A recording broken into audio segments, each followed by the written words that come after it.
Alrighty here folks, so today we're going to be going over the Tikka T3X versus the RUGER or RUGER American rifle. Now I know the example I have in the shop today is a RUGER precision rifle, but we'll be talking mostly about how the Tikka T3X compares to the RUGER American. Now the RUGER precision rifle has basically the same action and similar barrel to the RUGER American Predator.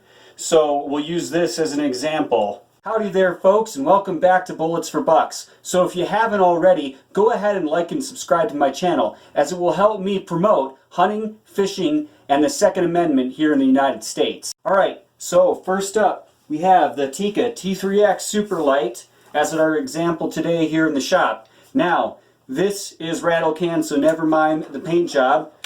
We'll go ahead, visually and physically inspect. Okay, this rifle is safe.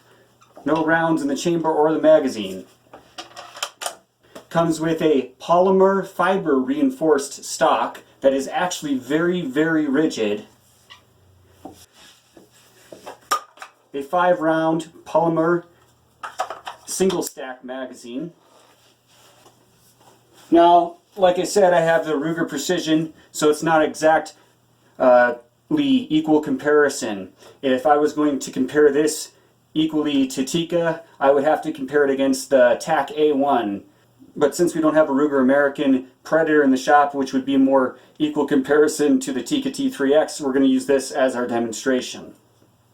The RUGER American comes with either a semi-heavy barrel or a very light barrel, depending on if you get the RUGER American Predator or just the RUGER American. They have several different versions. It does come with an extremely light, very cheap stock. It doesn't seem to be fiber reinforced. It is polymer.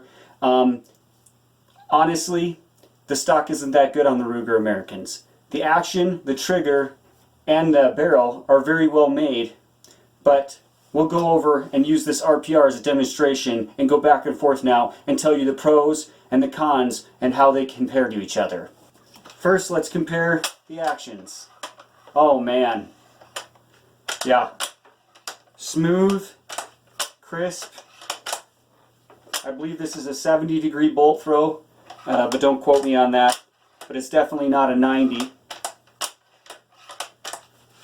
Now let's go ahead and let's take a look at the RUGER American action. That's the same on the RUGER precision rifle. Alright, it's smooth, kind of.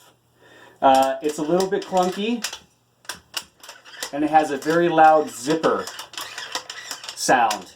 And you can feel the vibration in the handle of that zipper.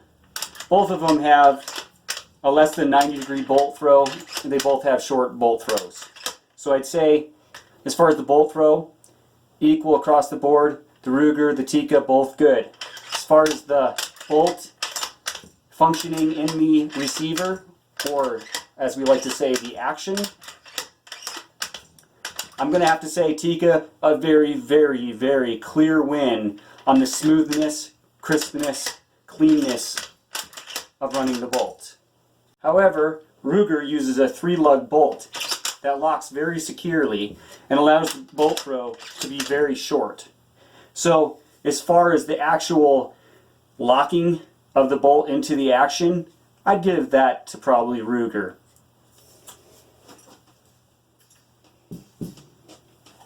Let's go ahead and compare the triggers.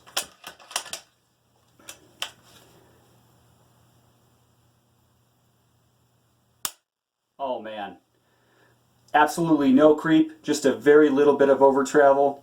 An excellent, excellent factory trigger on the Tikka. That is a single stage. Now let's go back to the RUGER.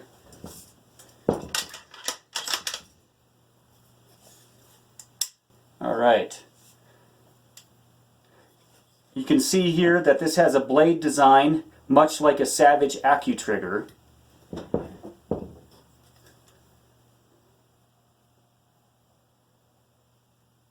Okay. A nice trigger, but not as nice as a Tikka. On my RUGER precision rifle, I actually have had this several years, and this one a couple years longer actually than the Tikka, but I can tell you right now there is a noticeable gritty creep before the trigger breaks. Very distinct. So definitely a little bit of nasty creep in there. I would say no more over travel than the Tikka. Weight, similar, comparable, but I would definitely say the Tikka trigger clearly wins this battle. So just to go over things, the Tikka action, much more smooth than the Ruger action. Both have good bolt throws though. The trigger, much crisper and cleaner on the Tikka than on the Ruger. The stock on the Ruger American is nowhere close to as good as the stock on the Tikka T3X. The Tikka T3X stock is much more rigid, much more difficult to flex in the forend, and is just better made than the Ruger American factory stock. Now let's go ahead and discuss accuracy. So I've had both a Tikka, a Ruger precision rifle, and have shot several Ruger Americans and several other Tikkas. And I can tell you right now that the accuracy is actually roughly the same. I have used factory ammo in both guns many times, and I can tell you, you get great accuracy out of Tikka and you get great accuracy out of Ruger alike. As far as functioning, they both seem to function quite well. Both the Ruger American Predator and the Tikka T3X come with plastic housing or a plastic trigger guard and plastic mag assembly. They both use detachable box magazines, and I don't see one as really being that much better than the other. Overall, I would have to say the win goes to Tikka. Although, if you want to save a little bit of money, you can almost certainly find a Ruger American Predator cheaper than a Tikka T3X. And so because of that, you may choose a Ruger, because you're still going to get great, reliable accuracy out of a Ruger, and you might save $100 or $200. A Tikka, you're going to get a stock that's a lot better, a lot more rigid, and you're going to get a buttery smooth action, better trigger. So it's up to you what you decide. Me personally, I like Tikka just a little bit more. So anyway, if you haven't already, go ahead and like and subscribe on my YouTube channel. Also, if you can leave comments on the video itself on YouTube, it helps my channel a lot. That way, I can help promote guns and keep making great videos on hunting and fishing and guns for you.